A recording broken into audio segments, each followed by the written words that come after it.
Good afternoon. Welcome to the National Pulse. I'm Raheem Kassam, editor-in-chief of thenationalpulse.com. We're going to be joined in a moment by a special counsel at the Amistad Project, Tom King, to walk us through the latest as it pertains to the Pennsylvania case that the Amistad Project have been at the forefront of. We've been really honored to have Amistad Project people joining us almost every day on the show in the last couple of weeks to be kind of holding our hands, at least holding my hand through this whole process. Goodness knows I need it, especially with all the legal terminology that I'm not hyper familiar with, and I'm sure some of the audience out there are just coming to grips with a lot of the things that we're learning over the last couple of weeks, and a lot to learn as well from Ken Paxton's case coming out of Texas to the Supreme Court. Also, I'll ask Tom King his thoughts on that, but I just wanted to make mention of a couple of things before we bring our guest in here at the top of the show, and that not least, and we'll get to this later on in the show as well, this incredible amount of suppression that we are going through right now. The National Pulse is hanging on by the skin of our teeth because of how much suppression we're going through. From Twitter banning our account outright, not even responding to our appeal. Facebook still has my own personal page banned. The National Pulse's page banned. We can't post any links. We can't post any videos. We can't post anything that isn't automated through this show to those Facebook pages. Just nothing, not allowed to intervene there at all. MailChimp, our mailing carrier, under pressure from the hard left, dropped us a couple of weeks ago, so I can't even email with the hundreds of thousands of people that signed up to our mailing list yet. Our in-browser web notifications today have stopped working.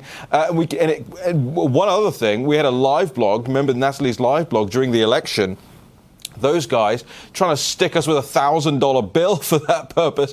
It's all clear what's happening here.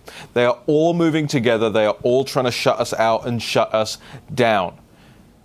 And it doesn't matter as long as you guys all take action out there to share this show, to make sure as many people as possible can see it from your guys' end. And I thank you to all of those of you who have been doing that naturally anyway and over the last couple of weeks and months. Thank you. I want to bring Tom King in here now, special counsel at the Amistad Project. Tom, thank you so much for joining us here this afternoon. Thank you for having me. So, Tom, where do we stand with Pennsylvania right now? And then I want to ask you about the Texas case. But give us an update on Pennsylvania, please. Pennsylvania case, about an hour from now, we're going to hear the response from Governor and Commonwealth of Pennsylvania in our Commonwealth court case. The case stands that the respondents have to answer. Tom, I'm having a few problems hearing you. I wonder if we need to reconnect the line to Tom there, but I've got almost nothing in my ears when Tom is speaking. I don't know what the audience is hearing, but we better reset that line. Anyway, I want to walk you through. Sorry, Tom. I know you can probably hear us crystal clear, but we can't hear you. And I'd like the audience to I would like to make sure that the audience get all of the information out. So if the production team can let me know when we have Tom back. I'll pivot to Texas real quick because I woke up this morning to look at this document, go through this 154 pages, went through most of it over the course of the day, and there are lots of things. For those of you who have watched the War Room this morning, you would have heard me immediately as sort of in real time passing through this document. This is in the Supreme Court of the United States, the state of Texas versus the Commonwealth of Pennsylvania, state of Georgia, state of Michigan, and state of Wisconsin. And before I go through that, I want to bring to your attention that there is a lot of rumor and speculation out there that other states and other states' attorneys general will be trying to join on to this case, something I warned about, urged this morning on the War Room show. Specifically, I'm hearing things about South Carolina. There have been a couple of others that have been mentioned as well to me in private. I think Oklahoma may have even been one of them. There is a massive, massive thing that you need to do today, right after this show or even in the breaks. Actually, I don't care if you even step away and do it during this show. Sorry to the to the management who are going to be here. Don't tell them to not watch the show. Listen, the country's at stake. The republic's at stake. The future's at stake. Western civilization is at stake. Call your attorney general's office, okay? Go on to the internet, DuckDuckGo, Google, whatever you use.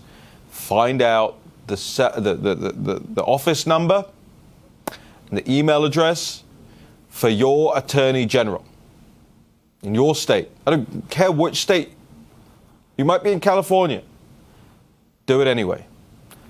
Tell them to join Ken Paxton's case from Texas. So let's go through this here. We've got the lead story up at the National Pulse as well, is my take on having gone through this. Talking about non-legislative actors' purported amendments to states' duly enacted election laws in violation of the Electors Clause vesting state legislatures with plenary authority regarding the appointment of presidential electors. Lots of talk, lots of legalese or constitutionalese there. Effectively what that means is people who didn't have the power, Gov, using their power that is not vested in them to change the voting system, to make it easier for fraud, to make it easier for people who shouldn't be able to vote.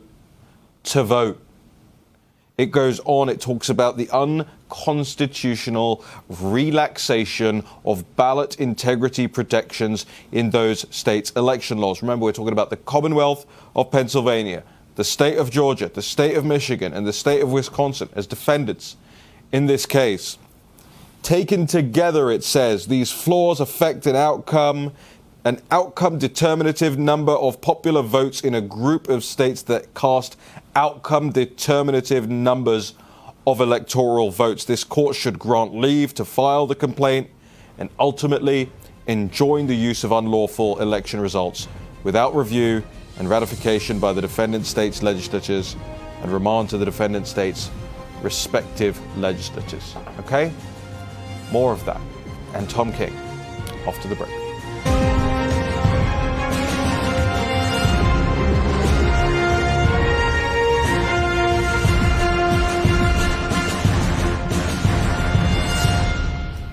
Welcome back to the show, and a special welcome to the people who are watching this on thenationalpulse.com/TV. We appreciate the clicks, we appreciate the support, we appreciate you sharing with your friends and family members, colleagues, and beyond. We're going to show you something in the next block as well that you can take the step to sharing with your friends and family, people who don't necessarily come to us yet as a network and as a show. I want you recommending us, please. I also get some complaints sometimes in my social media feed. Oh, what are you doing a swag store for? You're being a grifter. Listen, and here's our swag store. Listen, when they try to shut you down, as much as they try and shut us down, I mean monetarily squeeze us, wring us by the neck. You got to do everything possible to keep the site going, because you keep the content flowing, you keep the real news, the real investigations flowing. And by the way, I get a lot of people saying to me, hey, we'd love National Pulse swag. Hey, we love the stuff that Ann designs. So here it is. We put it up there. So don't complain. If you don't want to buy it, don't buy it. But there's a new discount code, by the way, if you do want to get some stuff from there. It's Raheem, in all caps, RAHEEM. Get you 10% off. Use Rush Shipping and you can get it in time for Christmas. There's some great stuff on there. All right, back to the show. Tom King, Amistad Project, Special Counsel, Pennsylvania. I think we have Tom King back with us now, cleaned up the line a bit there. Tom, thank you for bearing with us during that. Give us the update on Pennsylvania, and then I just want to quickly get your thoughts on the Texas case too. Thank you. Well, first of all, let me say how pleased I am to be here and to work with the Amistad Project and the Thomas More folks. They're just absolutely patriots. They're terrific people. And they are dedicated to this cause. So what we've done in Pennsylvania looks a lot like what the Attorney General of Texas has done and filed in the U.S. Supreme Court. We filed in a statewide court called the Commonwealth Court in Pennsylvania. At 4 o'clock today, the governor and the Secretary of State, called the Secretary of the Commonwealth here in Pennsylvania, have to respond to our complaint. Our complaint seeks to mandamus or order the governor, a tyrant by the name of Tom Wolf in Pennsylvania, to withdraw his certification of the election as it pertains to the election of the electors for the Electoral College for Pennsylvania. We suggest that there are so many outstanding issues in Pennsylvania that it's impossible for him to have certified this election, and that he ought to withdraw those certifications from all 20 of our electoral votes. and take down those democratic certifications. Regardless of the outcome in the Commonwealth Court, I suspect we'll be in the state Supreme Court, and ultimately we may well be in the U.S. Supreme Court. We may be at the U.S. Supreme Court even quicker because of what Texas has done in the United States Supreme Court today. So, and what other states may join in. One of those states will not be Pennsylvania because one of the defendants in our suit is the Attorney General.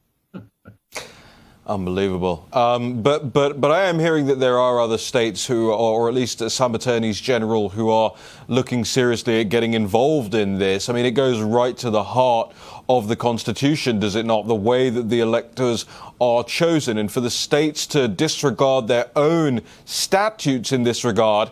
I looked at this, and look, I'm no lawyer, but I looked at this and I thought, wow, okay, actually, this is incredibly substantive. What say you, Tom?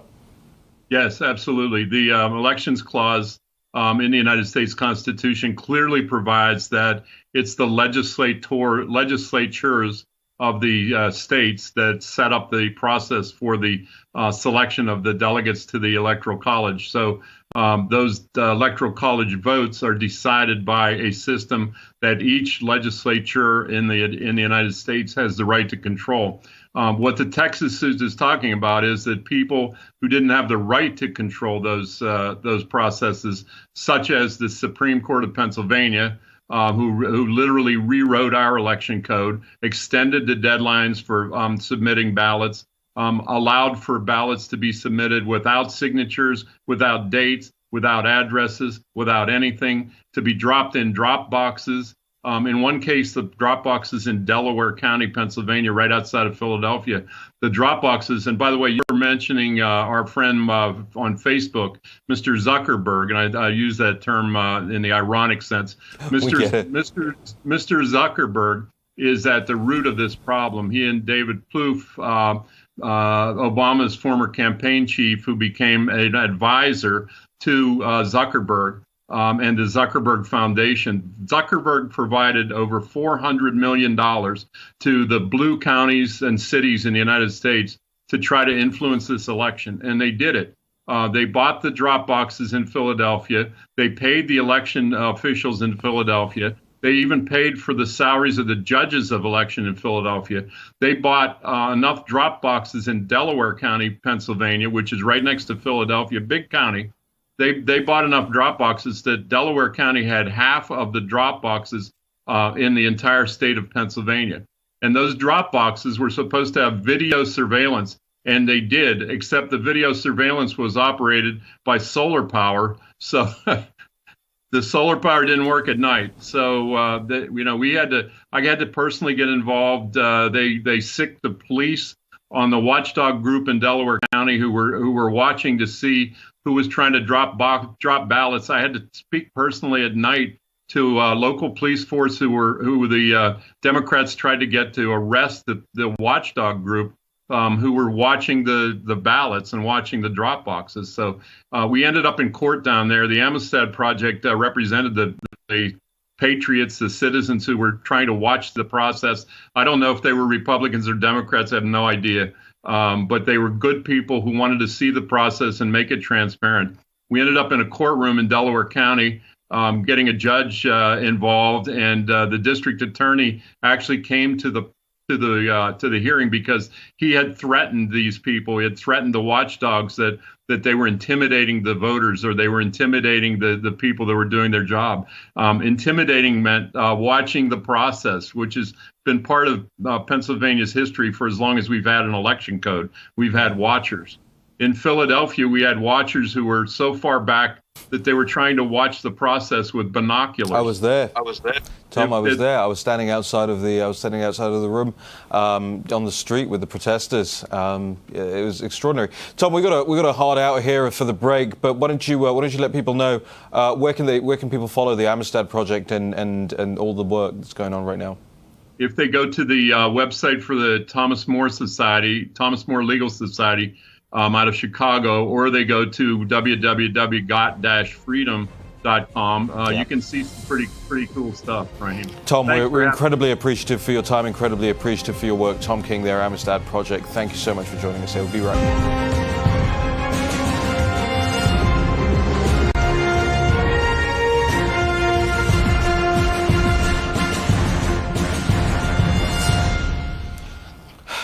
time and time and time we spend trying to get around the big tech censors. You would not believe how much time I have to spend doing things that the editor-in-chief of a news site should not be having to do, which is navigating around censorship. You know, there are outfits, outlets, apps, aggregators, everything out there that come back to us, like Google News, for instance, right? Google News service, you plug your website in, people can subscribe, and they search keywords, they can find your news stories. Google, and I've been on there before with other sites I've run. Google News, we submit to the National Pulse to Google News. They come back, they say, sorry, you don't meet our standards. Well, what doesn't meet your standards? First of all, we're the best looking site on the political right in general, right? We publish enough stuff a day. There are very few typographical errors. Very few. I'm just saying, there's few. Everything's cited, everything's sourced, everything's the way it's supposed to be. The RSS works. Well, Hagen and the team do a great job keeping up the website. Anne does a wonderful job on the graphics. Natalie does a wonderful stuff on the content. Everything's the way it needs to be. You submit to Google News, sorry, you don't meet our standards. Why? Why? No reply. No reply. They don't reply. They banned us from Twitter. I went to Twitter. I said, hey, why are we banned? No reply. Went to Facebook. Facebook, we got banned. I said, why are we banned? No reply. Oh, you can click here to appeal. Fine. Appeal. No reply. How long has it been since we were banned on Facebook? Since Election Day. Since the day after Election Day. How long has that been now? Over a month. No reply.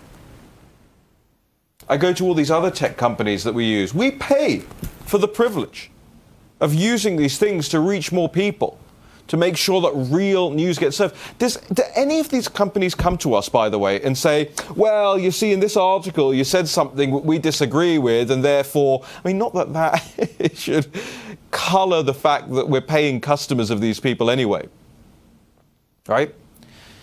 But do any of them come back to us and say, actually, here are the issues, and if you resolve those, we'll do business with you? No, they don't. They don't, because there's nothing on the National Pulse which is factually inaccurate or incorrect or even remotely flirtatious. We do fact, we do news. We don't flirt around with the truth. We are the truth. We bring you the truth. Every news outlet out there, Vanity Fair and New York Times and all of this stuff, Guardian, CNN, they all have to issue corrections every single day. Pick up a newspaper. Well, don't. Well, maybe off the side of the street. Don't buy one. Pick up a newspaper. Go to page 40 or whatever it is. Look at the corrections. Oh, we apologize for this error. Oh, we apologize for that error. We made this incorrect. We spelt this wrong. We got this person's affiliation incorrect. The New York Times yesterday, one of their writers tweets a picture of Kelly Loeffler's house. Except it wasn't Kelly Loeffler's house. Natalie, whose house was it? Steve Harvey. It was Steve Harvey's house. Does the New York Times get kicked off MailChimp or Twitter or Facebook? We don't publish fake news. We never have. And we never knowingly will. But they do. They know what they're doing. He knows that was Steve Harvey's house and not Kelly Loeffler's house. But what does he do? What was this sniveling little runt's name? Charles Finch. He knows he's lying. He's politicking with a New York Times byline. And they're fine. Their traffic doesn't get dinged. And I want to play you this. Producers here have put together this clip. Shows you what happens to the president's tweets. Now look, you see the president's tweeted something there, and you can't see what it is. You have to then click a button, then you get to see what it is, but you still can't see the video. You then have to go inside that, further that doesn't show you what it is. You then have to click that view button down there. It then opens up, then you can click play. And what is it? What's that video? That's CNN and Lou Dobbs on CNN. It's the clip that we played you 2 weeks ago here.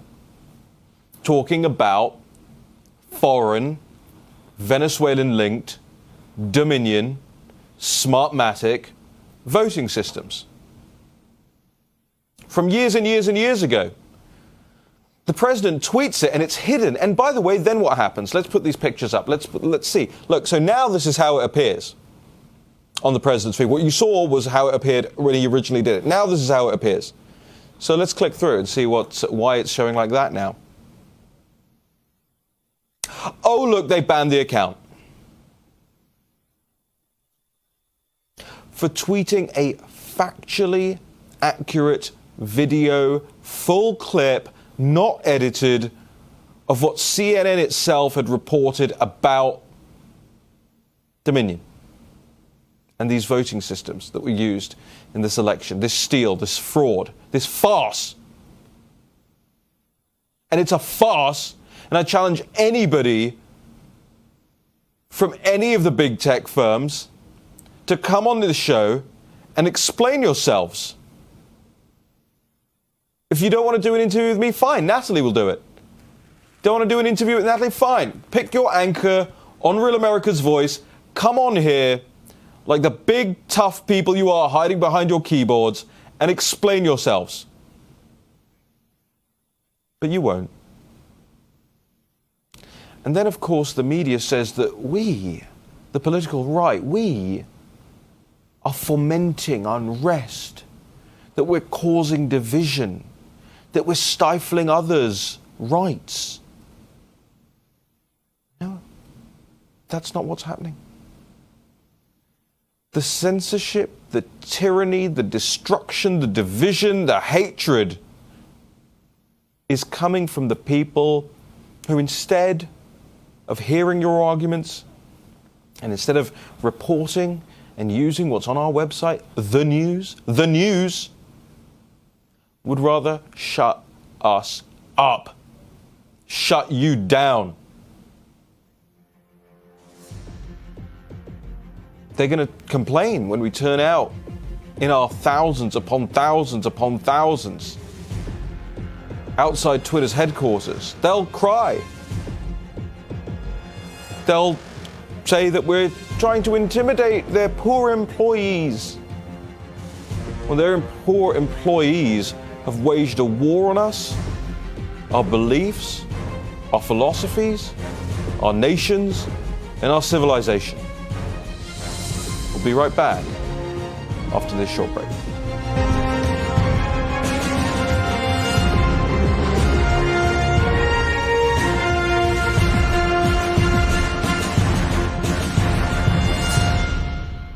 So how do you know that Ken Paxton in this suit, Brent Webster, Lawrence Joseph, all of the Attorney General's office in Texas, how do you know that they're over the target? Because the media response to this today hasn't been, this is nonsense, they don't know what they're talking about. They said it's dangerous. They called the lawsuit dangerous. Yeah, it is dangerous. It's definitely dangerous to fraudsters. It's definitely dangerous to liars, to cheaters, to stealers. It's dangerous to the Democratic Party of America. It's dangerous to Joe Biden. It's dangerous to Kamala Harris. It's dangerous for BLM and Antifa and all of the forces that they used on the run-up to the election to strike fear into people's hearts. It's dangerous to the governors up and down the country who are trying to lock you down and shut you up. No, you may not gather with your friends for Thanksgiving. No, you may not go to your grandmother's funeral. No, you may not hold a gala. The New York Young Republicans. And Matt Gaetz is now banned from New Jersey as a result. Now, you may not celebrate together. You may not spend Christmas together. You must be alone. It's the front cover of, what was it, the New Yorker magazine last week? Girl in front of a laptop, cat, glass of wine, unshaved legs. That's the future. That's the future they want. That's why this is dangerous. What Ken Paxton has done here is show up every single thing. It's 154 pages long. It's not light on substance. It's what I would call comprehensive, detailed, specific. Want me to go through more of it? Let's do it. Made some highlights here on my e-device. Got my little e-pencil out this morning. Started to go through the bill of complaint on this thing. And the bill of complaint actually makes for really, really great reading, if not anything else. It's very well written. Okay, I want to quote you from this. Quote, presently, evidence of material illegality in the 2020 general elections held in defendant states grows daily. Yes, it does. And to be sure, the two presidential candidates who have garnered the most votes have an interest in assuming the duties of the office of president without a taint of impropriety threatening the perceived legitimacy of their election. However, 3 USC Section 7 requires that the presidential electors be appointed on December 14th, 2020. That deadline, however, should not cement a potentially illegitimate election result in the middle of this storm, a storm that is of the defendant state's own making by virtue of their own unconstitutional actions. Is the Attorney General of Texas being clear enough for you here? Let's continue. If my device wants to play ball with me here. The nature of the action portion of this. Quote, plaintiff state challenges defendant state's administration of the 2020 election under the Electors Clause of Article 2, Section 1, Clause 2, and the 14th Amendment of the U.S. Constitution. This case presents a question of law. Did defendant states violate the Electors Clause, or in the alternative, the 14th Amendment, by taking or allowing non-legislative actions to change the election rules that would govern the appointment of the presidential electors? I know, to those of you who aren't hyper political or hyper legal, I know that can sound like eyes glaze over. Okay, listen, I'm not trying to talk down to you, but I know how it sounds to me if somebody were reading that out to me on television. So I want to just break it down for you, okay? I know it's clear to most people, but hey, remember, we still have an audience, a new audience that's coming to this every day, and they're welcome. Let's be patient. Did the defendant states, by taking or allowing non-legislative actions to change the election rules that would govern the appointment of presidential electors, violate the Electors Clause? So in handing power that is supposed to be reserved for legislators, for state legislators, in handing that power to bureaucrats, or anybody else, quite frankly, to say, hey, you figure out how all these people are going to vote in the middle of a pandemic. We'll accept ballots when they shouldn't be accepted. We'll accept signatures when they shouldn't be accepted. We'll accept unsigned ballots. We'll accept ballots without security envelopes. We'll accept ballots at stupid times, from stupid places, put in stupid places, in public places. We'll accept USB sticks that have been sitting in drawers for weeks on end, unguarded. Who made those decisions? Because it certainly wasn't the state legislators. And to all the cowardly, pusillanimous state legislators out there right now throwing their hands up and going, well, we don't want to start a civil war. You're living through one. You're the first people they're attacking right now, and you're retreating. You don't want to live through a civil war? You're scared of Antifa coming to your house? They're at your front door already. It's called the U.S. Constitution. That's your front door. Defend it. Those unconstitutional changes open the door to election irregularities in various forms. Plaintiff state alleges that each of the defendant states flagrantly violated constitutional rules governing the appointment of presidential electors. In doing so, seeds of deep distrust have been sown across the country. In the spirit of Marbury v. Madison, this court's attention is profoundly needed to declare what the law is and to restore public trust in this election. That's talking about the Supreme Court, the need for the Supreme Court's intervention here. As Justice Gorsuch observed recently, quote, government is not free to disregard the Constitution in times of crisis, yet recently during the COVID pandemic, certain states seem to have ignored these long-settled principles, end quote. This case is no different, they say. Each of defendant states acted in a common pattern. Yeah, they did actually, didn't they? Almost like they shared ideas and worst practices. I'll bring you more of this after this short break.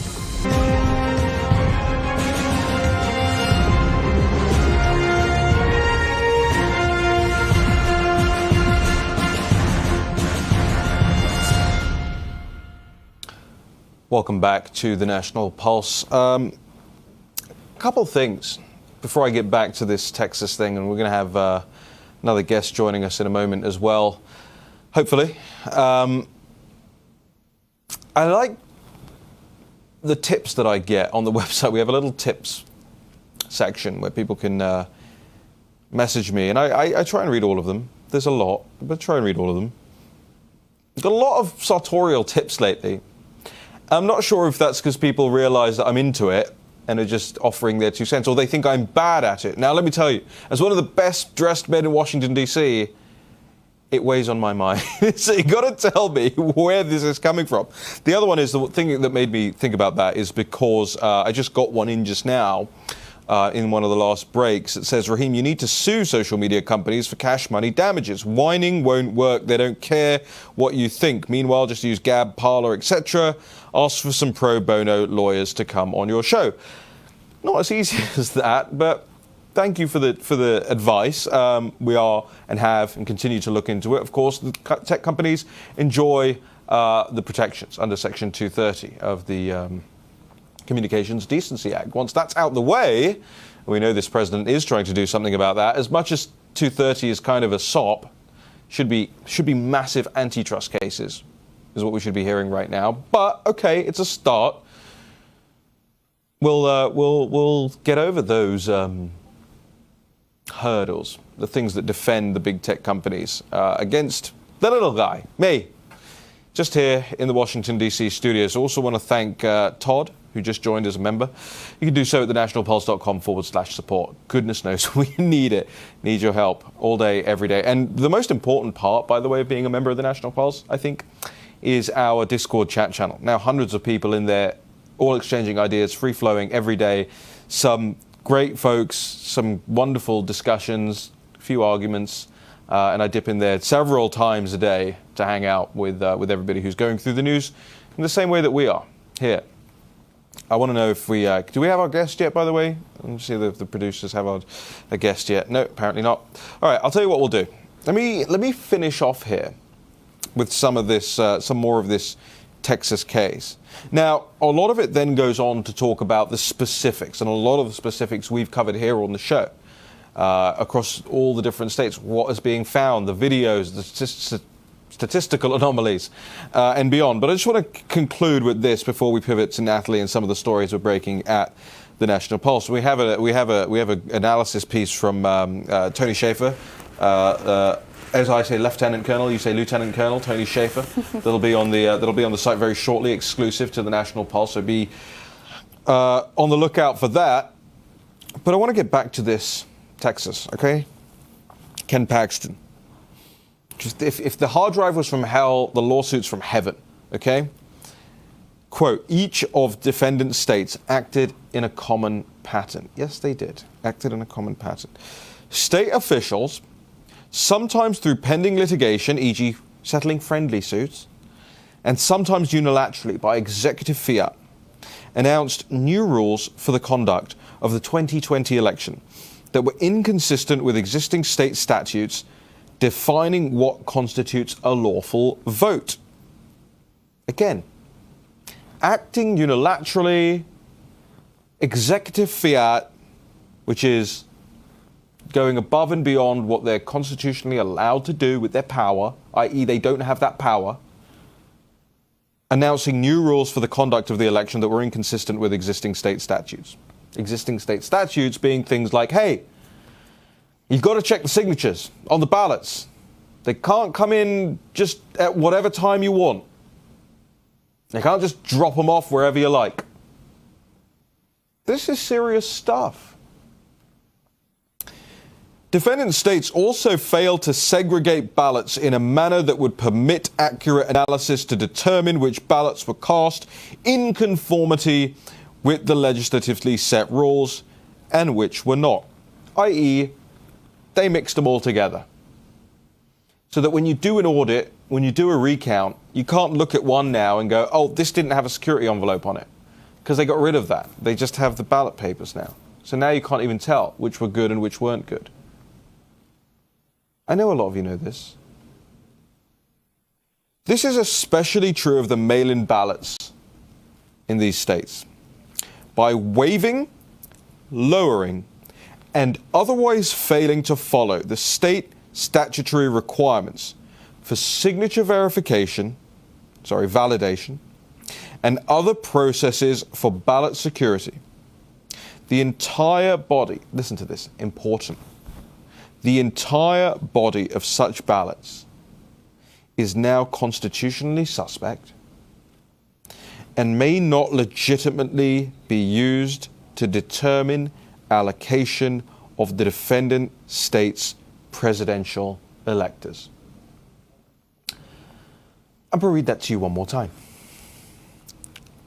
By waiving, lowering, and otherwise failing to follow the state statutory requirements for signature validation and other processes for ballot security, the entire body of such ballots is now constitutionally suspect and may not be legitimately used to determine allocation of the defendant state's presidential electors. This is the lawsuit by Ken Paxton, Attorney General of Texas, and his team to the Supreme Court against Georgia, Michigan, Wisconsin, Pennsylvania. And the media is calling it dangerous. It's because it is. It's very, very dangerous to the steal, to the setup, to what they've been claiming since the day after. Remember, they said, you can't call it. You won't be able to call it for a couple of weeks. No, they said about doing that very thing 24, 48 hours later. And now they're saying, hey, can't call into question. Can't call into question. That's dangerous. Right, we're going to go to a quick break here. When we come back, Natalie Winters is going to walk us through some of the latest breaking stories on the site, including that the lead story on the site right now is the Ken Paxton, and I've pulled out the most important details. Why do we do the news the way we do the news at the National Pulse? Number one, we're not going to talk down to you, ever. Number two, it's for you to share with people who want it broken down. So there it is. Go ahead and share it, thenationalpulse.com. Real America's Voice. We'll be right back. Natalie Winters, Raheem Kassam after this short break.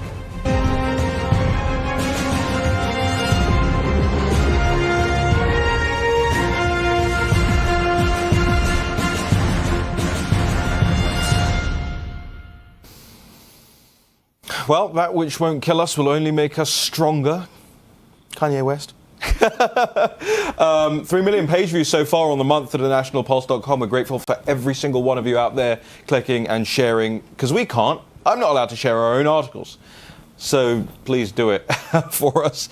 Really grateful to Citizen Free Press, the Bongino Report, Populist.press, Whatfinger, all of those guys who are always rantingly and Liberty Daily, Rumble, everywhere that the Donald.win, everybody that's sharing our stories out there. It makes the world of difference, and not just because we need to stay afloat and pay Natalie Winters. But we do the news, right? We do the real news. And so what does it say about the nation? What does it say about the industry, the environment, if a real investigative news outlet cannot stay afloat? So again, want to thank you. Sorry for overstressing that today. I'm just overstressed about it. Natalie, you've got a load of stories up on thenationalpulse.com right now. I want to start with Mr. Farty Pants, Eric Swalwell. But a very serious I mean, I mean, I'm sure somebody standing behind him would have thought his previous trend on Twitter was pretty serious, but this one is actually very national security serious, right? So what's going on with Mr. Farty Pants?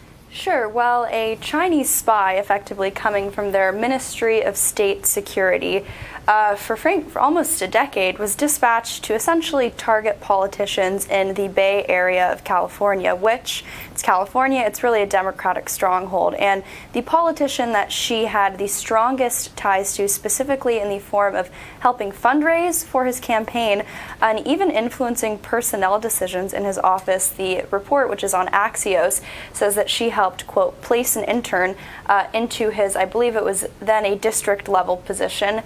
She's pictured with Eric Swalwell in 2012 attending an event with him, but this individual was exposed as basically an asset of the Chinese Communist Party, who was attempting to infiltrate circles of lower level politicians who the Chinese Communist Party deemed rising stars, attempting to kind of cultivate influence, power, and just really get on the inside of very powerful circles.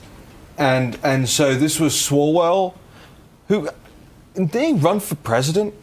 Yes, he ran for president, obviously. Remember, hold on, wait, what were you going to say? Well, I was gonna bring up why most people remember him running for president. During, I believe it was an interview, he farted rather loudly. Well, I don't know about that. That's an incredibly spy allegations, fine, but flatulence, you gotta prove that in a court. Natalie, he was the guy that stood there with just the worst pre-prepared lines. Now that I think about it, they could have been CCP written lines.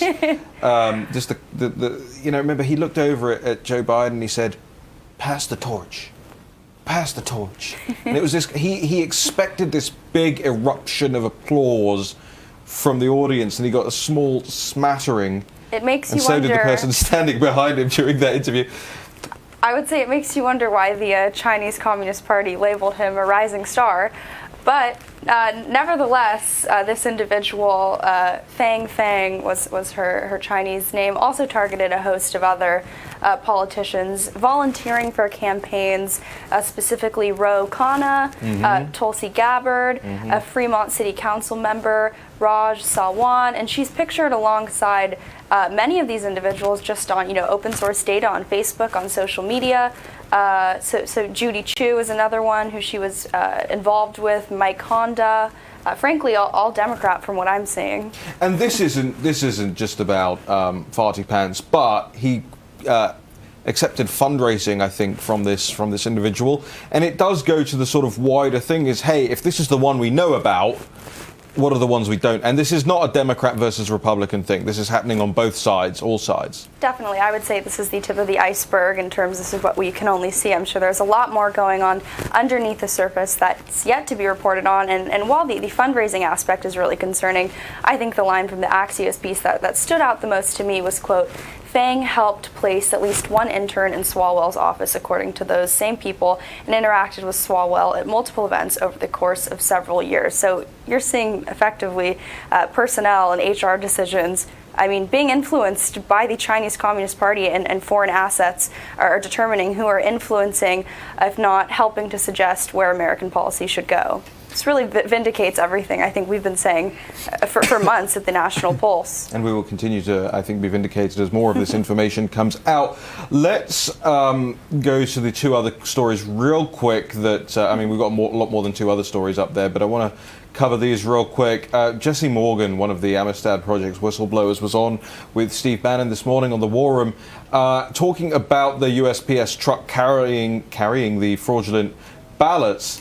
And it was an incredibly moving moment, actually, just hearing about how he's being targeted and how his life is being targeted as a result of him willing to step forward. But he was asked very specifically whether or not, these trailer trucks, disappear relatively often, because they still cannot find the one with the ballots that he was made to drive. What did he say? I think he said never about 4 times in less than 5 seconds. It To quote him, it never happens. He talked to all of his buddies. They've never seen anyone experience this, and he was really outraged that even though the FBI did get in contact with him in light of his press conference with the Amistad Project, they seemed more interested in figuring out how he ended up talking to the Amistad Project and effectively blowing the whistle than getting to the bottom of the trailer, the USPS trailer, public property, gone missing. Just say that again. The FBI was more interested in how he came to be a whistleblower rather than what he was whistleblowing about. Yeah, he also adds that in the interview, which you can watch, as you said, on War Room, quote, so I gave this information, and then what they want to do with it, instead of investigating the information I gave, is go and start harassing my family, start asking questions. My family, how did I get here, or whatever, referencing the press conference with the Amistad Project. So he's definitely confused, and he's certainly right to be. It's outrageous that our federal authorities are more concerned how he got in contact with the Amistad Project, frankly, because they weren't doing their job and won't investigate election fraud, and instead they're choosing to go after his family members.